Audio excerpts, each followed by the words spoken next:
Not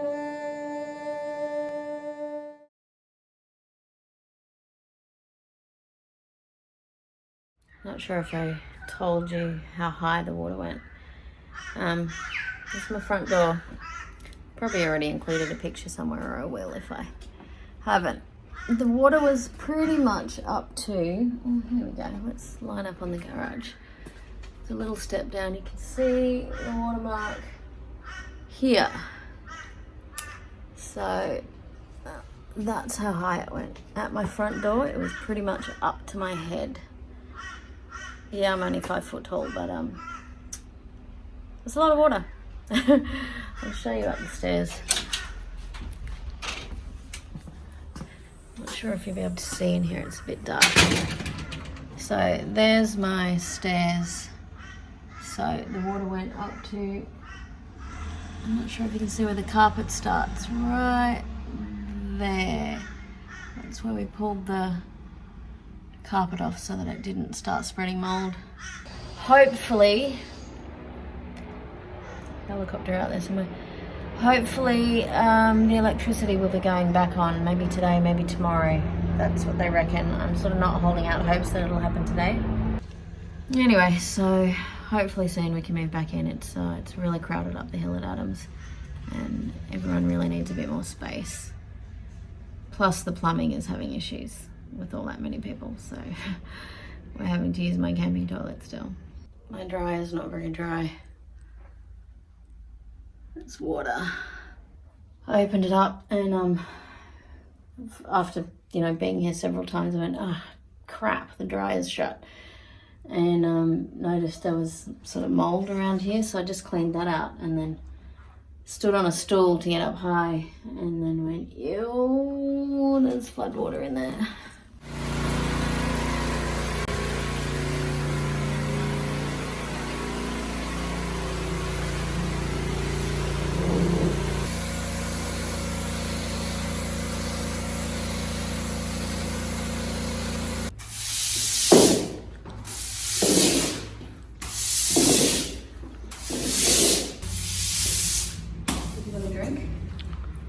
Yes, please. Is it coffee, chocolate, or just a tea? After spraying my place out yesterday with the pressure sprayer, we are going to put a massive heater thing in here. I will show you this big heater thing. We have to figure out how we're going to power it because we still don't have power here. So this is it. It looks a bit like a jet engine. It pumps out a ridiculous amount of heat. This is caution hot. I feel like that's a little bit of an understatement. That will make sure that the concrete and the bricks and, well, I was going to say the ceiling, it didn't quite reach the ceiling. Close. And that gyprock or whatever is completely dry. Which means there should be zero worry about any mold growth, which is a huge relief. I thought our power was going to go back on today, but apparently not. I was really hoping we could come home this week, but I'm not sure if it's going to happen. Maybe only a few days. Really crossing my fingers.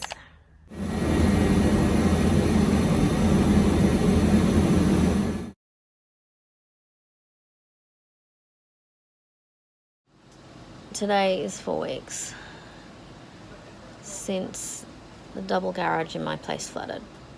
And now there's another major flood warning for the same areas. So basically, everyone who was flooded 4 weeks ago is potentially going to be flooded again. It might not go as high as it did last time and might not reach my garage again. But that's what they thought last time, that it wouldn't be that high. So, yeah, it's not really fun. Everyone's really nervous. Everyone who can has been moving all of their stuff to higher ground. But it is quite possible that people whose houses were completely inundated will have it happen again a second time in 4 weeks. It's a bit bad.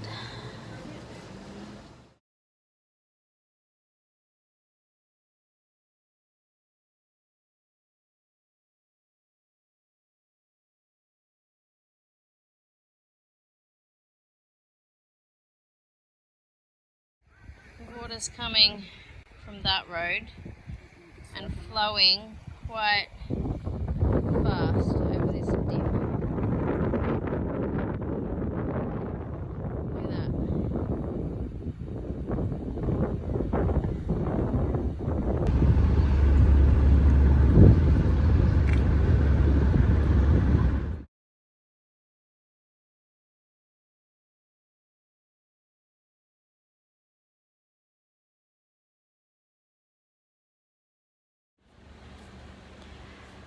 The floods were really full on. I discovered what it feels like to be in survival mode, and it's really hard. I used to judge people, like if I would see a parent walking with a kid and that kid had a dirty face or something, I'd kind of think, why don't you just take 3 seconds to clean your kid's face? It doesn't take much effort. Judgy McJudgy pants. Anyway, now I realize that we don't know what anyone's going through. A person walking along the street might look fine, but they may well be in survival mode for whatever reason that might be. Oh, I'm just noticing bits of, is that dust or mold? Oh, I think I need to wipe more stuff down in here. Yuck. They might well be in survival mode, and we don't know why, and it doesn't matter why, but survival mode is really weird and awful, and you just cannot think at all. Your brain is just gone. A couple of days after the flood, I rang up to make a doctor's appointment. It was just to follow up for something. And they said, and what's your last name, please? And I went, give me a sec, I do know it. And for the life of me, it was gone for like 3 or 4 seconds. My last name, the name I've had since I was born, it was gone. And it was really weird. And at one point I forgot how to put my car in reverse. Things that I should know, the simplest things, and they were just gone from my brain. My brain was just focused on overcoming trauma, I guess. Not being in my home, having to evacuate, thinking of everything in my house that had been destroyed, not knowing what had been destroyed, knowing what had been destroyed. It was just full on. And also the trauma of knowing what everyone else was going through in town as well, thinking of all the shops that I'd go to and they wouldn't be there anymore, and just so much noise going on in my brain. And so survival mode is a shocker. So I've come to a new appreciation of thinking what other people might be going through. I might have looked fine from the outside, maybe a little shell-shocked, but I just didn't have a clue. I mean, all of the basic things took so much focus. It took the most incredible amount of focus. It was super hard. Yeah, survival mode is really weird. It's 5.5 weeks later. I'm still not back in my home. See up here, all of this stuff just piled up on my kitchen bench that I put there on the night of the flood in case it went up really high. They were just random things that I could grab, that I could save, that I didn't want to have to replace. None of it's super important, but they were just things that I could easily put up there. And there's still no electricity in my house 5.5 weeks later. I really hope there's going to be electricity happening, and I'm really, really hoping that my electricity will be back on this weekend. This entire block of units hasn't had electricity for 5.5 weeks, so that's at least 6 other people. And I've been out of my home for 5.5 weeks. You know, living at Adam's house. I'm so thankful that we've got some space there, but it's not ideal. It's far from ideal. It's far too crowded. There's way too many people in that house, but there is nowhere else for anyone to currently go. If it was just me, I could live in here with my solar battery and the little camping fridge, and you know, I'd survive with no lights or anything. That'd be all right. So yeah, I could cook on my camping gear, but with 3 of us and all of us being sort of heavy computer users for our entertainment, it just wasn't an option. So I am just crossing everything that the power comes back on this weekend.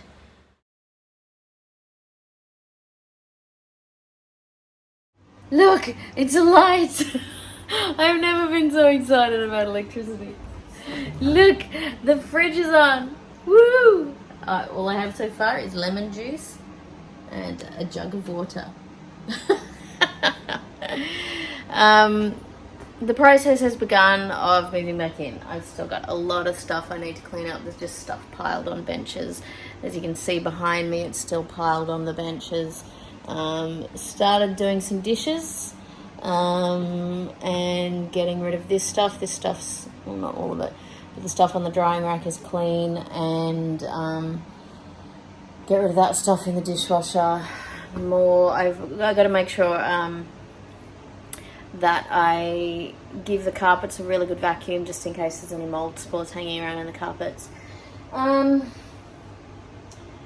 have to mop this kitchen floor because it's really gross. We've been going in and out with sort of floody boots for weeks while cleaning up downstairs. Still a lot of stuff downstairs that needs cleaning, but that stuff can be chipped away at a little bit at a time. All of the stuff up here needs to be sorted out before we can move back in, because it is a mess. It is an absolute mess after taking everything out that we needed to live upstairs for the past, it's almost 6 weeks now. And I've got to repack my pantry. Most of the pantry was taken up the hill so that we could use the food there. Oh, it feels like a bit of an insurmountable task, but it's not. It's just cleaning. There's no floodwaters, at least. I've sunned the mattresses, aired them out, sprayed them with mold stuff just to make sure. And then we can move back in. So now it's just a matter of days and we'll be back home, and so happy about that. So happy. It has been pretty tough. Being displaced from my home, having to evacuate because of the floods. So yeah, it was it's been full on, but the most frustrating parts, I guess, are almost at an end. It's still going to take a while until I can hear rain and not look outside nervously at it, wondering, you know, if it's going to flood again. That might take a couple of years, I reckon. But yeah, almost reached the end now, so that's good. Thank you for watching my vlogs about the flooding. It's been pretty heavy, not my usual content, I know, but it's been a really heavy time. So I appreciate everyone who's watched and everyone who's commented. Thank you for all your kind words. I really appreciate it, and for everyone who's helped out in all the ways that you have. You know who you are. Thank you so much. Yeah, I really appreciate it. Thanks. I'll see you in the next video. Back to our usual content. Bye.